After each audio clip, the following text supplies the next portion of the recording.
trazendo aqui a fala desse vereador, uma fala criminosa, né? Então, ele se torna um criminoso ao falar uma fala criminosa como essa, que é uma fala xenófoba, né? É uma fala preconceituosa, e é uma fala mentirosa, né?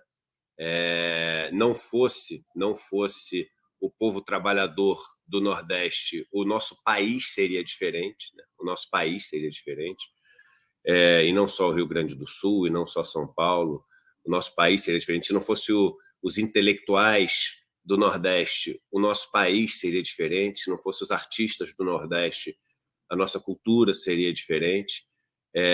Então, além de tudo, é uma fala burra, né? É uma fala, enfim, de uma pessoa absolutamente ignorante, desqualificada. Mas eu queria começar falando o seguinte, William e Vivian. Ele nos denuncia nessa fala que existem trabalhadores argentinos em situação de trabalho análogo à escravidão, né? Porque se ele diz que essas mesmas empresas, né, estão colocando os trabalhadores argentinos nas mesmas condições e esses trabalhadores argentinos não estão reclamando, né, o Ministério Público do Trabalho deveria investigar o local de trabalho desses argentinos que estão aqui vivendo essa situação de trabalho degradante que foi exposta por essa operação que, enfim, tirou mais de 200 pessoas de um trabalho análogo à escravidão. Segunda coisa é a seguinte, a gente sabe, né, por que um moleque de recado, como um vereador desse, porque isso é um moleque de recado, né? É um cara que não está lá para ser vereador, é um cara que está lá para ser um operador dos grupos ali, dos oligarcas da região onde ele está, e isso tem no Brasil inteiro, vereadores que têm campanhas bancadas ali pelos coronezinhos da área, né? Pelas famílias que mandam nas empresas do lugar, e muitas vezes, né, as mesmas famílias que estão aí desde a época da escravidão, ou seja, famílias que hoje são ali acusadas de trabalho análogo à escravidão, mas que quando a escravidão existia, tinham em suas fazendas, tinham em seus negócios o trabalho escravo, né? Então, famílias que não mudaram nada de lá até hoje e continuam mandando no juiz, mandando no delegado, mandando no fiscal, mandando no prefeito. Aliás, eu peço para fazer uma digressão aqui, conto uma história rápida para você, William, para você, Vivian, e para todos vocês que nos assistem aqui. É uma história que está no meu livro, o livro estava até aqui do lado, ontem meu livro Travessia, né, esse último livro que eu escrevi, e é uma das histórias que mais me marcou quando eu visitei o sertão do Ceará, uma das regiões mais secas do Brasil, uma das regiões mais maltratadas, né, pela história, e visitando ali uma casa de taipa, né, aquelas casas que são de barro, e conhecendo ali um morador num assentamento, ele começou a me contar a história dele de quando ele era mais novo naquela região.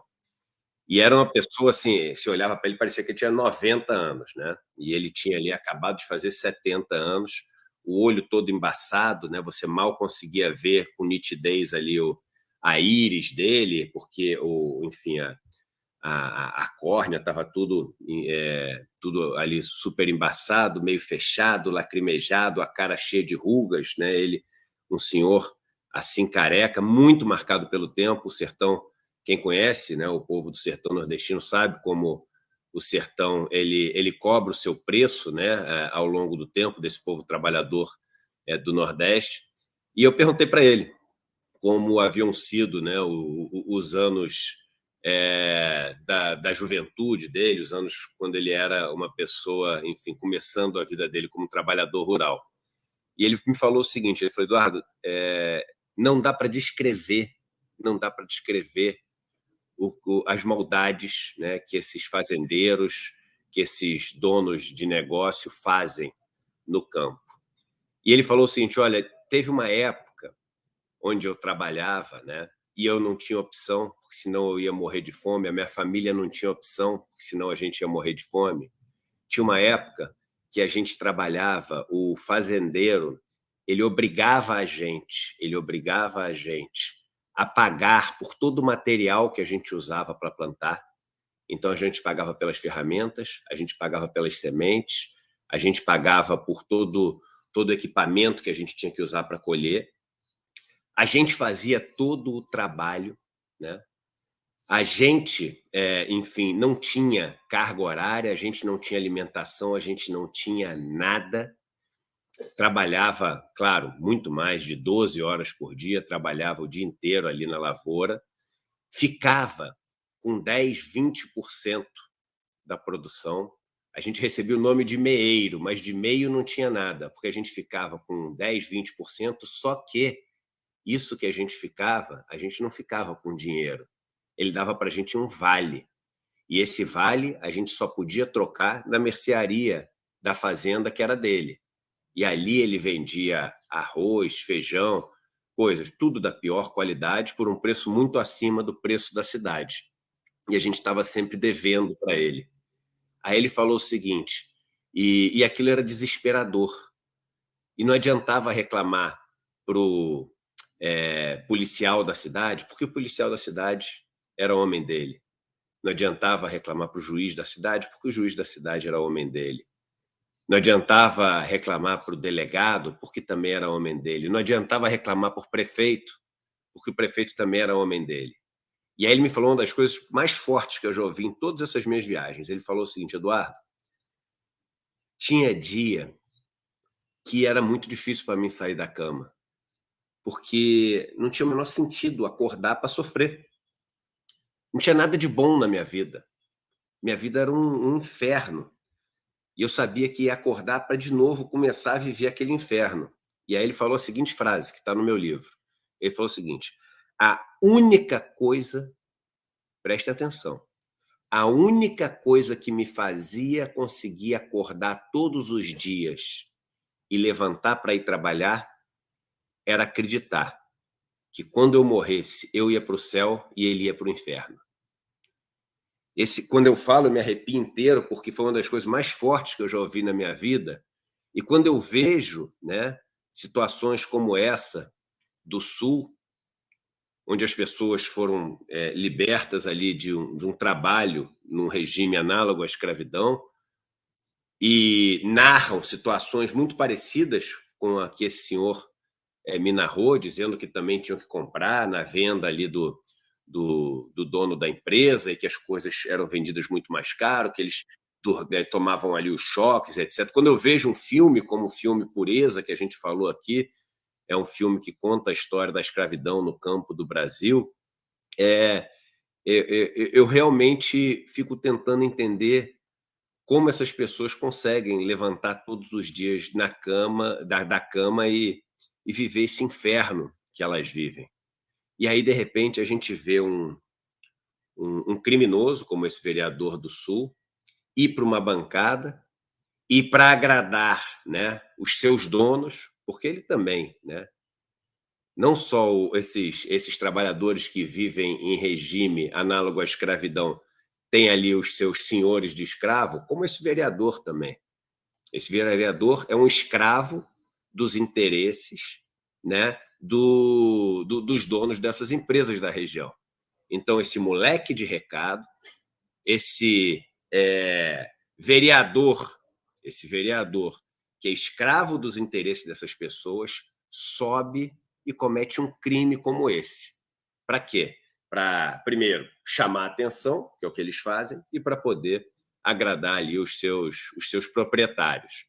Agora, a pergunta que a gente já viu várias pessoas fazerem discursos assim ali dos púlpitos, né, das diversas assembleias, das diversas câmaras que a gente tem, onde os vereadores, onde os deputados estaduais, onde os deputados federais se encontram no Brasil. Agora, o que a gente vê pouco é a punição para um discurso como esse, né? E um discurso como esse tinha que ser punido exemplarmente. Primeiro porque ele fala, aquela gente lá de cima, né, Isso aí é o seguinte, gente, para as pessoas que falam que quando vocês falam fascistas, nazistas, vocês poderiam tomar cuidado quando vocês falam isso, porque vocês não têm noção o que foi o fascismo, vocês não têm noção o que foi o nazismo. Vocês acham que um vereador desse é o quê?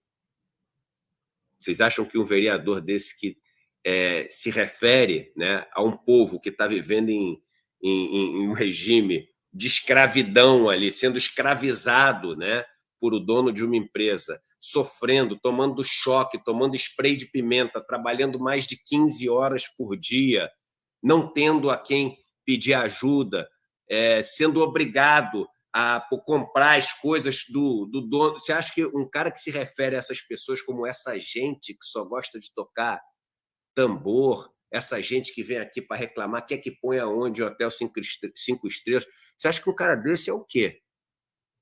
Você acha que um cara desse é diferente de um fascista ou de um nazista só porque está em outro país, porque está em outro tempo da história? Você acha que um cara desse é melhor do que alguém que seguia o Hitler, o Mussolini ou qualquer um desses, enfim, desses líderes desses regimes que destruíram milhões e milhões de vidas? Um cara desse, ele é o maior exemplo desse esterco, né, moral que a gente tem do ser humano. Um cara desse tinha que estar preso, né, como exemplo de que a gente não quer mais isso. Mas não. Provavelmente, né, como a gente viu, por exemplo, em Curitiba, né, com o nosso amigo vereador Renato, provavelmente ele é amigo de todos os outros vereadores, né, e vão levar lá para um conselho de ética. De repente, o conselho de ética, obviamente, deve ser todo dos amigos também dos donos das vinícolas, deve ser todo dos amigos dos donos das empresas ali de Caxias, e talvez para dar uma satisfação para a imprensa, que está muito em cima, o negócio tomou uma proporção muito grande, dá um gancho ali no cara de 1 mês, 2 meses, se o negócio for muito sério de 6 meses, ele vai continuar fazendo o que ele faz.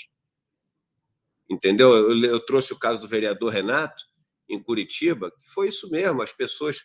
O padre, né, o vereador que foi acusado, teve ali o pedido de cassação, que foi acusado de invadir uma igreja no meio de uma celebração. Aí o padre da igreja falou: não, é mentira, ele não invadiu celebração nenhuma.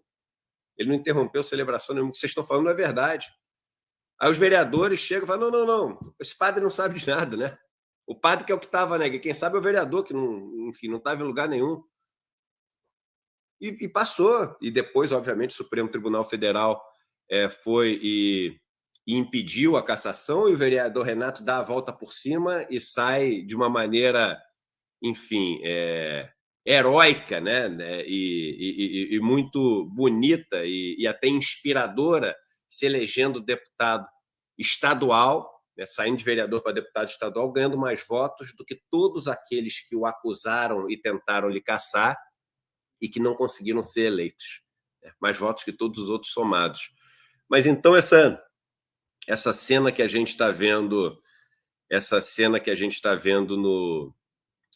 no sul desse vereador, é algo que, enfim, mostra o lixo humano que a gente tem na política, mas mais do que somente um lixo, um esterco humano, mostra que os fascistas, os nazistas, não são uma alegoria, não são só uma ideia, não são uma metáfora, são um fato. E com fascista, com nazista, não tem duas maneiras de lidar, entendeu? É enfrentar e vencer.